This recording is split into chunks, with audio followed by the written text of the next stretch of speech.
చూస్తున్నామో లేదో తెలియదు కానీ సినిమాలు చూస్తారు, నాటకం చూస్తారు, ఇష్టానుసారంగా తిరుగుతున్నారు, ఇష్టానుసారంగా ఉండొచ్చు. కానీ అది మనకి రక్షణ వస్తుందా? నాకు దేవా నాకు రక్షణ కావాలి, నాకు విడుదల కావాలి, నాకు స్వస్థత కావాలి, నాకు ఆశీర్వాదం కావాలంటే అది రాదు. మనము జన్మించాలి. నా పాపాలన్నీ దేవా నువ్వు తప్ప నాకు ఎవరు విడిదిచ్చేది లేదు. ఆయన ఈ లోకానికి వచ్చాడు. ఆయన రక్తం ద్వారానే మనకు విడుదల వస్తుంది. ఆయన రక్తం ద్వారానే మనం పరిశుద్ధులు అవుతాం. కనుక మనము ఒప్పుకుని సరిదిద్దుకోవాలండి. ఈ క్షణం ఉంటాం, మనం ఇంటికి వెళ్తాం లేదో మనకు తెలియదు. కనుక ఈ రోజే నేను ఒప్పుకుంటున్నాను, ఆయన ఈ లోకానికి నా కోసం వచ్చాడు, నా కోసమే నేను ఒప్పుకోవాలి. ఇదిగో దేవుడు నాతో మాట్లాడుతున్నాడు, నేను నిజంగానే ఆయన బిడ్డను, ఆయన కుమార్తెనే నేను అంగీకరిస్తున్నాను అని అనుకుంటే మనం అందరం ఏం చేయాలి? ఒప్పుకునే దేవా ఇది ఈ లోకానికి ప్రతి పాపం కట్టడానికి ఈ లోకానికి వచ్చావు, నువ్వు తప్ప ఈ లోకంలో ఎవరు లేరు. నేను ఎంతో చోట పనులు తీశాను, అక్కడికి పనులు తీశాను, ఇక్కడ పనులు తీశాను, నా శక్తిని నా బలాన్ని అంతని పోగొట్టేసుకున్నాను, కానీ నువ్వు వచ్చావు. అందుకనే ఇమానుయేలు కూడా భాషాంతరం దేవుడు మనకు తోడే ఉన్నాడని స్పష్టంగా ఉంది. హల్లెలూయా. మన దేవుడు తోడే ఉన్నాడు. మీ అందరికీ ఎవరు తోడు ఉండాలి? పిల్లలకు తోడుంటే చాలా, లేకపోతే భర్త తోడుంటే చాలా, భార్య తోడుంటే చాలా. ఈ లోకంలో ఈ రోజు ఉంటారు వాళ్ళు, రేపు ఉండకపోవచ్చు, కానీ ఆ యేసు ఎప్పటికీ ఉంటాడు. ఆయన ఎప్పటికీ జీవించున్నాడు. ఎక్కడ జీవించున్నాడు? మనం ప్రార్థన చేసుకుంటే దేవుడు పడుతున్నాడు. మన హృదయంలో ఉండాలి, మన దేహంలో ఉండాలి. ఈ దేహమే దేవుని ఆలయం కనుక మనం ఎలా ఉండాలి? దేవుడు మోస్తూ ఉండాలి. మరియ మోసింది కానీ ఏం చేసింది? ఆయన బాధ్యత, తల్లి బాధ్యత చేసినంత వరకు చేసి లోకానికి ఆయన చూపించింది. ఇదిగో మీకోసమే దేవుడు పుట్టి ఉన్నాడు, చూడండి రండి అని. అందరూ జ్ఞానులు వచ్చారు, కాపులు వచ్చారు. ఇప్పుడు మనందరికీ తెలుస్తుంది. కానీ మనము జన్మించాము ఏది తెలుస్తుంది? చూడండి 2వ అధ్యాయం మత్తయి సువార్త 2:5 చదవండి.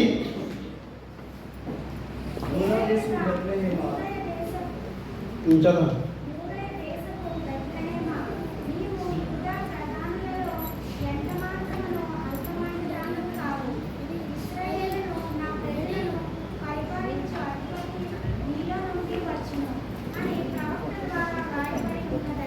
హల్లెలూయా.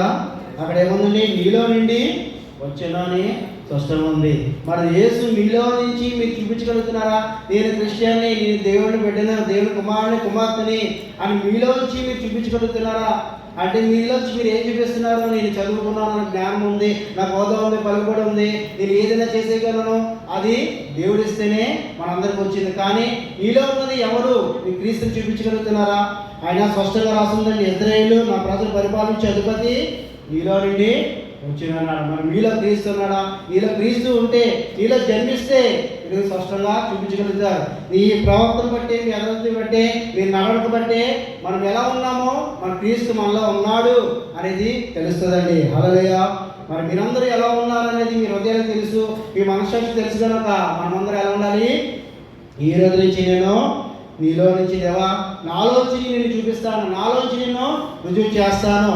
ఆయన తండ్రిని కుమారుడి లోకానికి వచ్చి ఆయన తండ్రి ఏం చెప్పినాడు ఆ ప్రకారమే నేను ఈ లోకంలో నా తండ్రి చిత్త ప్రకారం నేను చేస్తున్నానని ఆయన ప్రజలందరికీ తెలియపరిచాడు. అలాగే మన తండ్రి క్రీస్తు కనుక మనం ఏం చేయాలి? ఈ లోకానికి వెళ్ళి నాలో ఉన్నది క్రీస్తు అని ప్రార్థించాలండి. ఏంటంటే చేపలు పట్టేవాళ్ళే ఏం చేశారు? సర్వలోకానికి వెళ్ళి సువార్త చేశారు, ప్రకటించారు. మనం ఏం చేస్తున్నాము?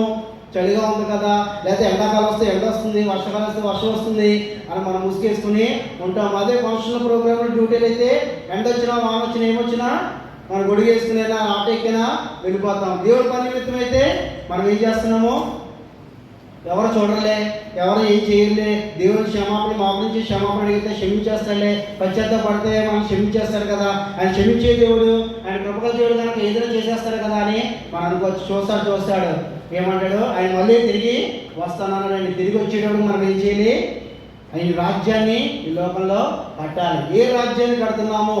అందుకనే నీలో నుంచి జన్మించాలి. నీలో జన్మించాలి అంటే మొదట మన పాపాలన్నీ దేవునిగా ఒప్పుకోవాలి, పశ్చాత్తాపడాలి. దేవా నేను పాపం జీవితంలో ఉండిపోయాను, ఈ లోక జీవితంలో ఉండిపోయాను, నేను ఎలా ఉండిపోయాను, నీకు తప్ప నాకు తప్ప ఎవరికీ తెలియదు కనుక నువ్వే నన్ను లేవనెత్తాలి ఈ ఊపి నుంచి అని దేవుని అడిగితే దేవుడు ఈ క్షణాన్ని నీలోంచి నేను చూపిస్తాను, నీలో నేను ఉన్నానని ప్రతినిధిగా నేను నిలబెడతానని దేవుడు స్పష్టంగా ప్రార్థిస్తాడండి. హల్లెలూయా.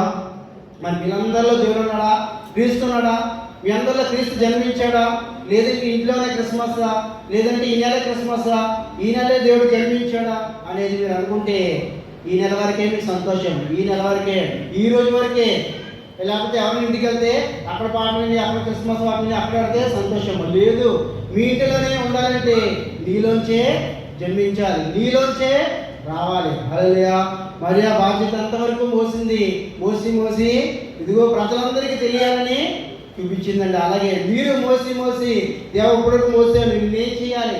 శిష్యులు కూడా మోసారు, సర్వలోకానికి వెళ్ళి స్వార్థ ప్రకటించారు. వాళ్ళ పేర్లు ఇప్పటికీ జీవనంలో ఉన్నాయి, ఇప్పటికీ మనం చెప్పగలుగుతున్నాం. కానీ మనం ఏం చేస్తున్నాము?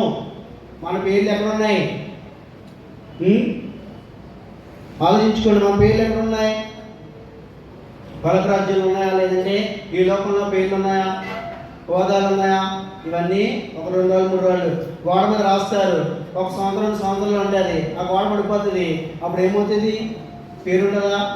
మళ్ళీ కడతారు, మళ్ళీ పడిపోద్ది, మళ్ళీ కడతారు, మళ్ళీ పడిపోద్ది.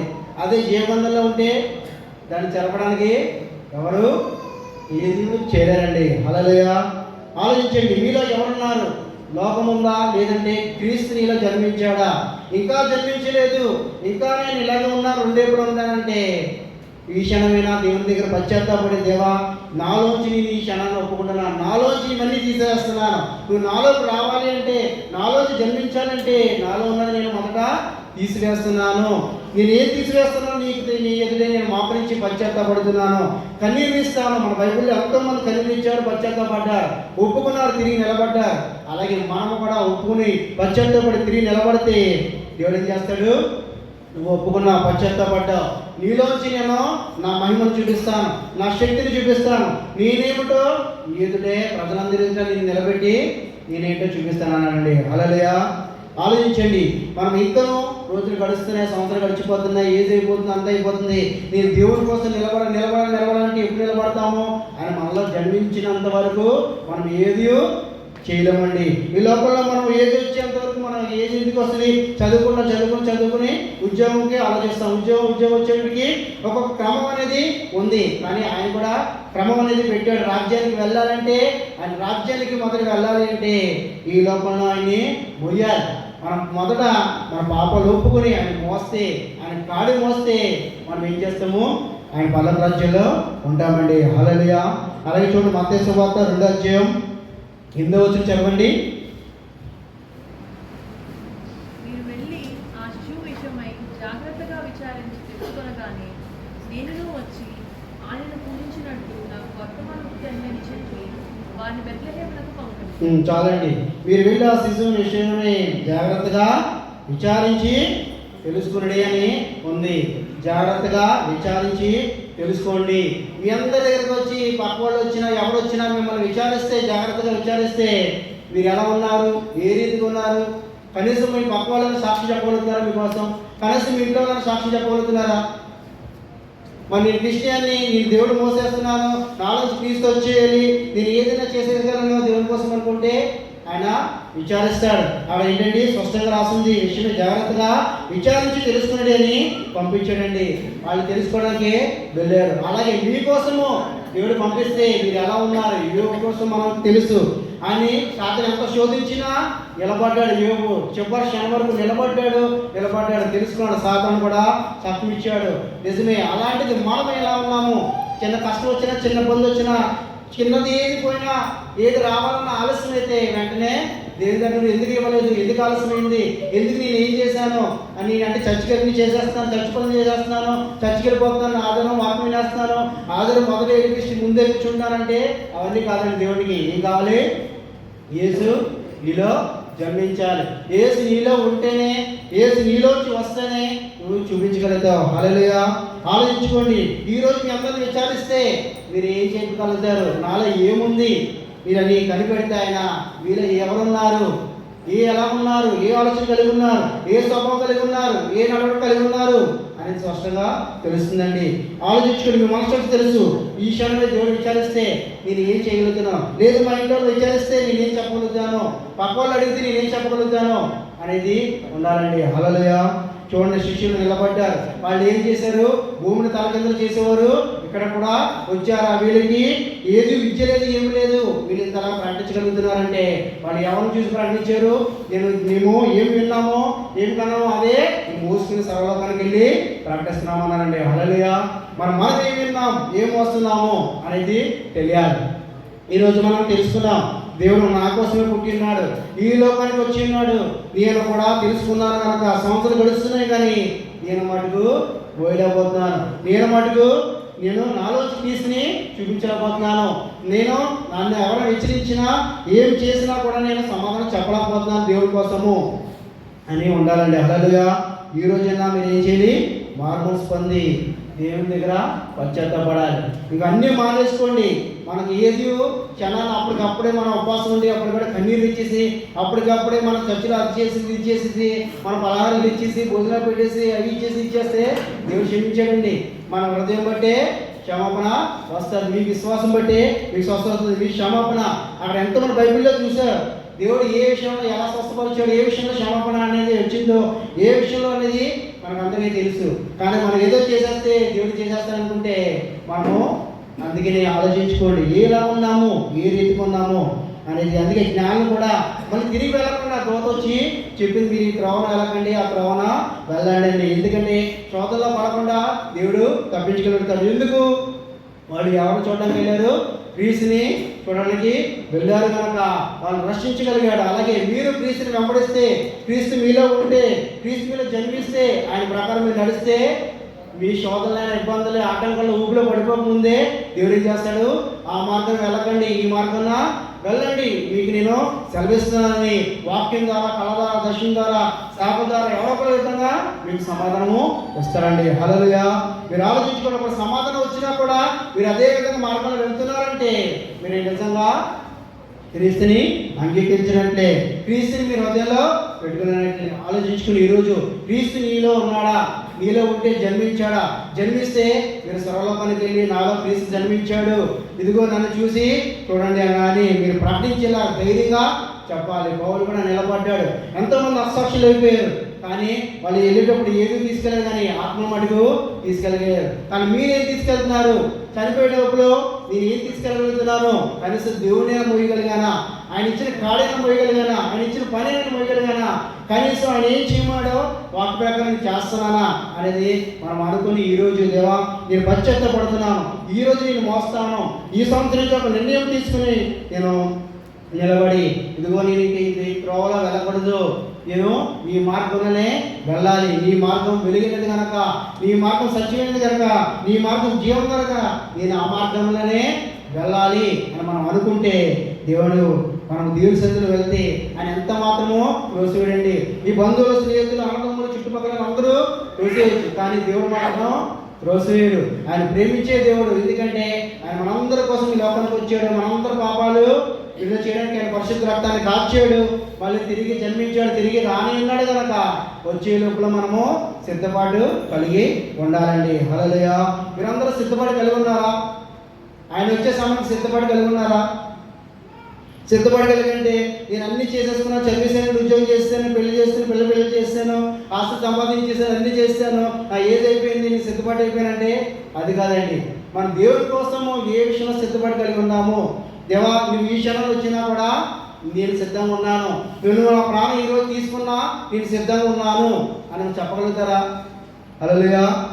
ఆలోచించుకోండి, ఏ విషయంలో సిద్ధపాటు కలిగి ఉన్నాము. అందుకే నేను నీలోంచి రావాలి అని విచారించాడు అంటే ధైర్యంగా నిలబడాలి. దేవుడు తోడే ఉన్నాడని చెప్పుకోగలుగుతున్నాము. ఎంతలో తోడే ఉన్నాడు అంటే మనం అన్నీ చేసేస్తున్నాడు కదా అని మనం ఒక స్నేహితుడిగా చూసామంటే ఆ స్నేహితుడికి మనము ముందుకి వెళ్ళాలి. హల్లెలూయా. అంత నిద్ర వచ్చేస్తుందండి, ఆకలేసేస్తున్నా. హల్లెలూయా. ఆలోచించండి.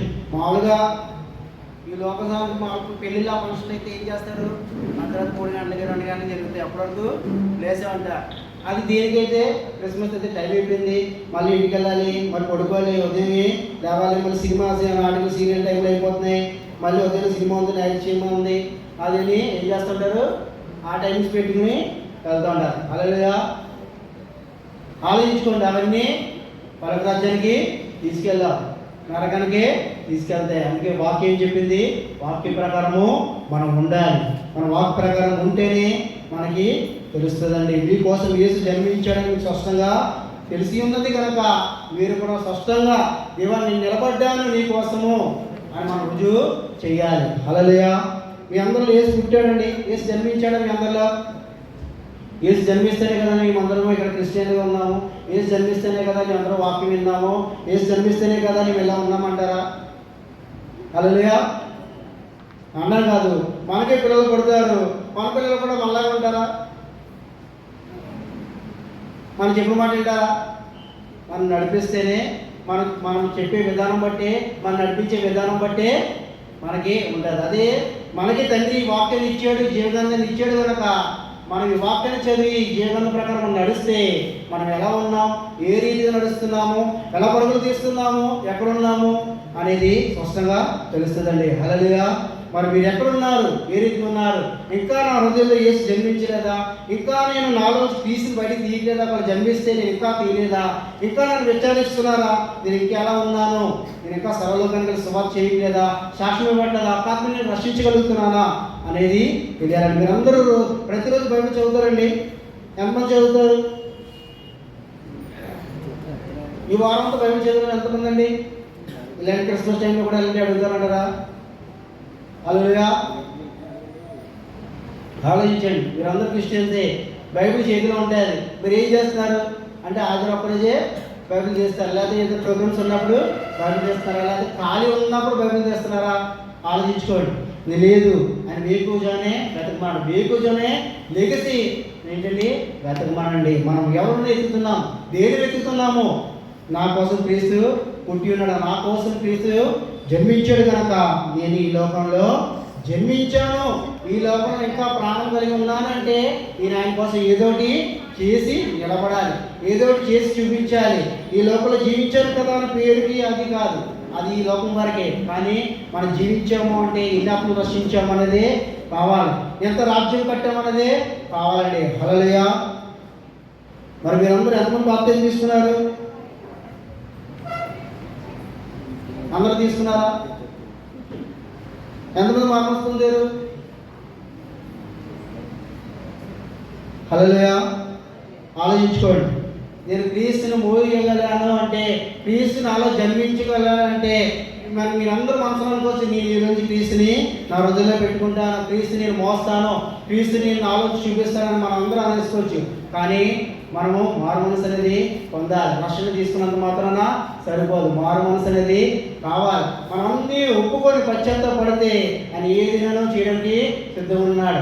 మీరందరూ క్షణాన్ని పశ్చాత్తాపడి ఒప్పుకుంటే దేవుడి సన్నిధికి వెళ్ళి మాపు నుంచి కన్నీరిస్తే ఈ రాత్రికి దేవా నీ ఎదురు నేను అన్నీ ఒప్పుకుంటున్నాను, పశ్చాత్తాపడుతున్నాను, మళ్ళీ నేను వెనక్కి చూడను, నాకు ఇంత సమయం ఇచ్చావు, ఇంత ఏజ్ ఇచ్చావు, ఇంత కాలం ఇచ్చావు, నాకు ఇంత బతికేంత వరకు నేను అనుకున్నంత వరకు ఉంచావు, కానీ నాకు ఇంకా ఆయుష్ ఇస్తే, శక్తి ఇస్తే నీ పని చేస్తాను, నేను ఆత్మను రక్షిస్తాను, నీ వాక్య ప్రకారం జీవిస్తాను అన్న దేవుడిలో పశ్చాత్తాపడితే ఆయన మళ్ళీ నిలబెట్టి ఆయన మోసలా చేస్తారండి. హల్లెలూయా. బైబిల్లో ఎంతోమంది పేతురు కూడా తప్పు చేశాడు, ఎరగను అన్నాడు, నేను యేసు ఎవరో నాకు తెలియదు అన్నాడు, కానీ పశ్చాత్తాపడ్డాడు, తిరిగి నిలబడి మళ్ళీ యేసుని మోసాడండి. హల్లెలూయా. అలాగే మనం ఒక తప్పు చేస్తాం, పశ్చాత్తాపడి దేవుని యొక్క మనం తిరిగితే దేవుడు పేతుని ఎలా వాడుకున్నాడో అలా మనందరినీ వాడుకున్నాడు. మనం ఒప్పుకొని పశ్చాత్తాపడి నిలబడితే యేసుని మళ్ళీ మన హృదయంలో జన్మించుకుంటే మళ్ళీ తిరిగి ఏం చేస్తాడు? భూమిని తలకిందలు చేశారుగా చేస్తాడండి. హల్లెలూయా. నా ఏజ్ అయిపోయింది, నాకు జ్ఞానం లేదు, వాళ్ళు కూడా ఏమీ లేదని మనం అంత మాత్రం అనుకోవద్దు. ఈ జీవవాక్యము, ఈ వాక్యము మన హృదయంలో ఉంటే దేవుడు ఎవరినైనా ఎలాంటి వారైనా వాడుకుంటాడండి. హల్లెలూయా. మీరందరూ దేవుడి కోసం వాడవాలనుకుంటున్నారా?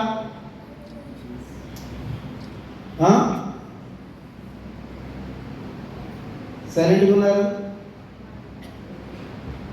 నేను దేవుడి కోసం వాడబడాలి, దేవుడి పని కోసం నేను నిలబడాలి, దేవుడి పరిచయం చెయ్యాలి అని మీరు అందరూ అనుకుంటున్నారా? ఏదో చేస్తాం, ఏదో చెయ్యాలి, ఏదో అని మనం అనుకుంటే దేవుడు అలా అనుకోడండి, ఏదో అని. ఎందుకంటే ఆయన మనందరి కోసము ఈ లోకానికి వచ్చాడు. ఆయన పని ఏంటో ఆయన చేసుకుని వెళ్ళిపోతాడు. కానీ మన పని ఏంటో మనం చేయకపోతే మన పనులన్నీ అలాగే ఉంటాయి. ఆయన సమయం వచ్చిందంటే సమయానికి ఏది చేయాలో చేసుకుని వెళ్ళిపోతాడు. ఇదేంటి నేను అనుకున్న సమయం ఇంకా దాటిపోయింది అని అనుకుంటే మీకు ఇచ్చిన సమయానికి మీరు చెయ్యాలి. హల్లెలూయా.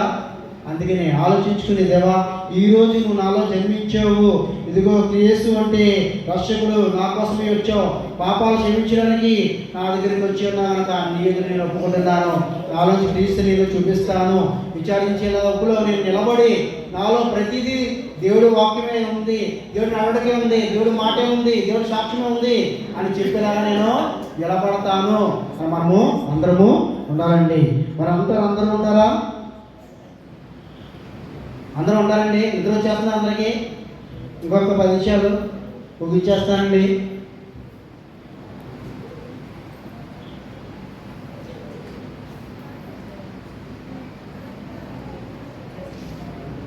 ప్రార్థన చేసుకోండి. దేవా నేను ఈరోజైనా ఒప్పుకొని పశ్చాత్తాపడి నీ కోసం నిలబడతాను, మళ్ళీ వచ్చే సమయానికి నేను ఆత్మ రక్షించి నీ ఎదురు నిలబడాలి, నేను సాక్ష్యం ఇవ్వాలి, నేను రుజువు చేయాలి, మనం రోషం కలిగి ఉండాలి. మనం ఎవరిని తిట్టినా ఏం చేసినా మనకు రోషంలో పౌరుషం వచ్చినప్పుడు దేవుడి విషయంలో కూడా మనం రోషం కలిగి పౌరుషం కలిగి ఉండాలి. నేను కూడా ఆత్మ రక్షించగలుగుతాను, నేను కూడా చూపిస్తాను రాజ్యాన్ని కట్టి, నేను కూడా ఏంటో అనేది దేవుని కోసం నిలబడతాననే పౌరుషం మళ్ళీ ఉండాలి. హల్లెలూయా.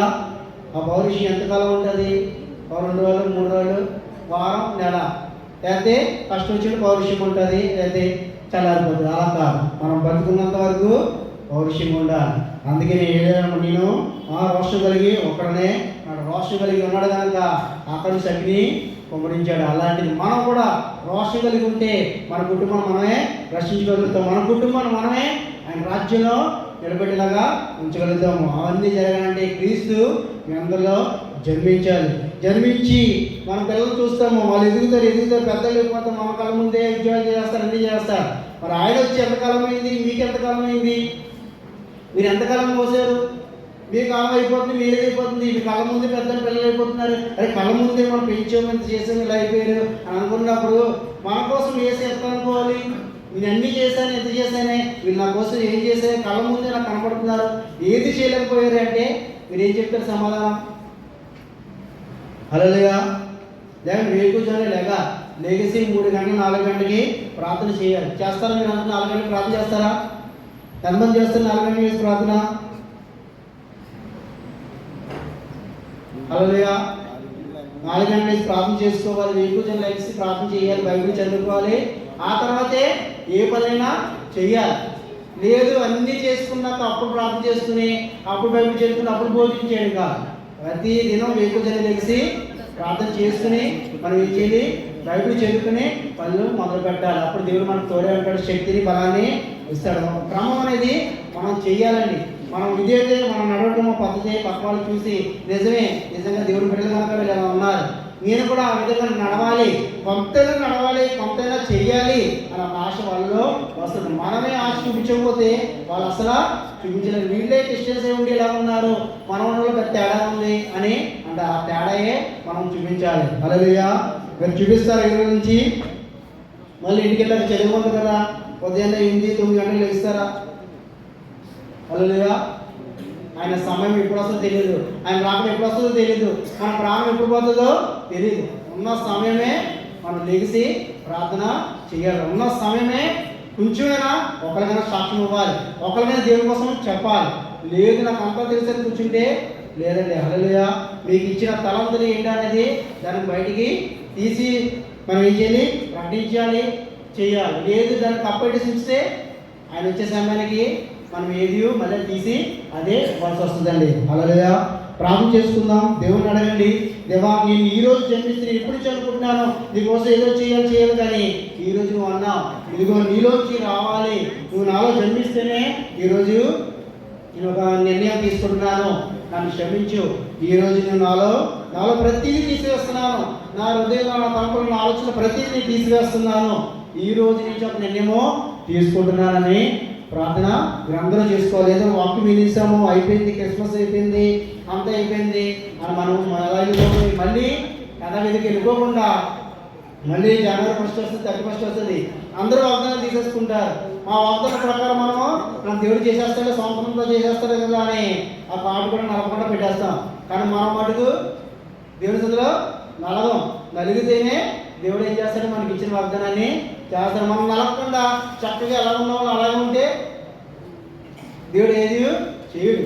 మన పుస్తకాలు ఉంటే స్కూల్కి వెళ్తాం, కాలేజీకి వెళ్తాం, డ్యూటీ పని చేస్తాం. మనకి ఇచ్చిన పని ఎంత కష్టపడి చేస్తేనే మన ఫలితం చూస్తాం. అలాంటిది మనం కూడా నలగాలి.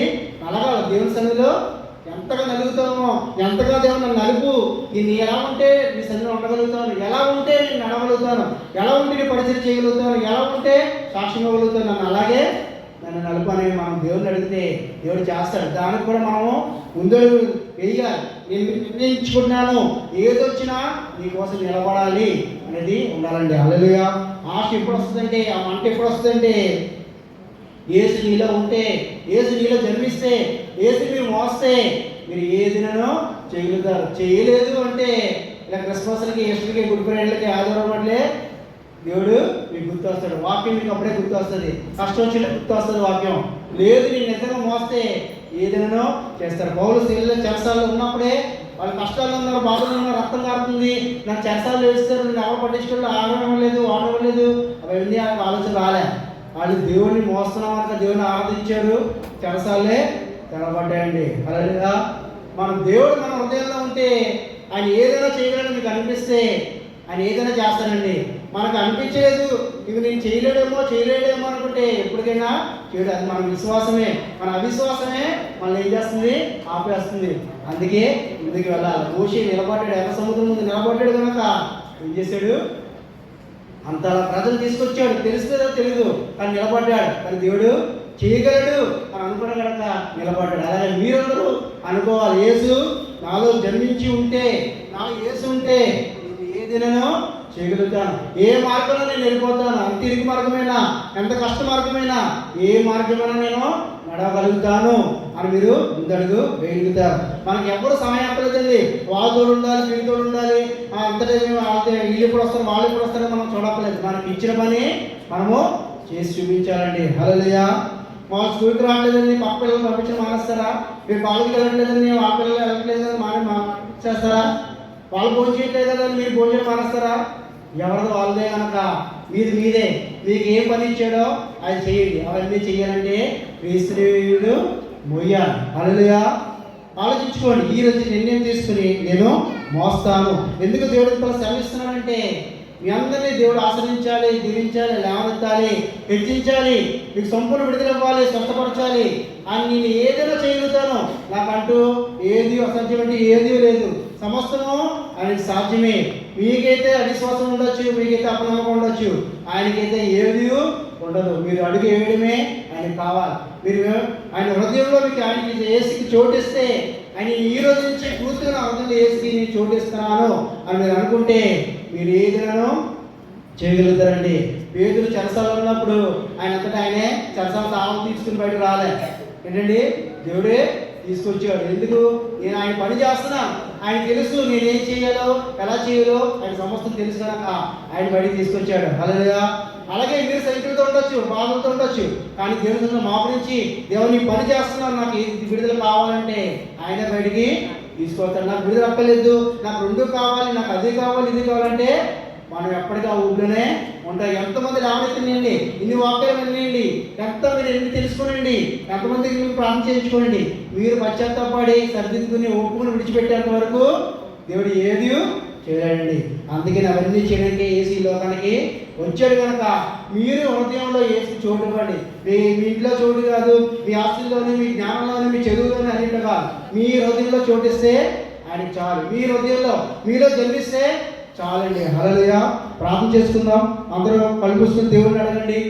దేవా, నేను ఈరోజు ఒప్పుకుంటున్నాను, నీ ఎదుట ఒప్పుకుంటున్నాను. జక్కే ఒప్పుకున్నాడు, ఎంతమంది ఒప్పుకున్నారు? నువ్వు అందరినీ నీ పాపాలు క్షమించమను, నీకు స్వస్థ వస్తుంది, విడుదల వస్తుంది. ఇదిగో నువ్వు సరళ పనికి నా సువార్త ప్రకటించు, నువ్వు శాశ్వతంగా ఉండని అన్నావు. వాటి ప్రకారం నేను కూడా అలాగే అని మనము అందరూ దేవుడిని అడుగుదాం. మీ హృదయంలో ఏముంది అనేది మీరు దేవుడి దగ్గర ఒప్పుకోండి. ఈ సైకిళ్ళతో బంధింపబడ్డాను, ఈ శోధంతో బంధింపబడ్డాను, ఈ చీకట్లో ఉండిపోయాను, ఈ కష్టంలో ఉండిపోయాను అంటే ఏసు అన్నాడు, ఇదిగో నీకోసమే జన్మించాను, నీకోసమే వచ్చాను కనుక నీ హృదయంలో చూపిస్తే నువ్వు వెలుగుగా ఉంటావు, నీ కుటుంబం వెలుగా ఉంటుంది, నీ ఇల్లు వెలుగా ఉంటుంది. అందుకనే ఆ నక్షత్రం ఉంది కనుక మీ అందరి మీద ఆయన వెలుగు ఉన్నది కనుక మీరు ఇక్కడ ఉన్నారు. దేవుడు మీ అందరినీ తాకాలని, మీ అందరికి విడుదలవ్వాలని, మీ అందరికీ ఆయన ప్రేమ కుమరించాలని దేవుడు ఎంతో ఆశ కలిగి ఉన్నాడు కనుక మీరు ఈ రోజే దేవా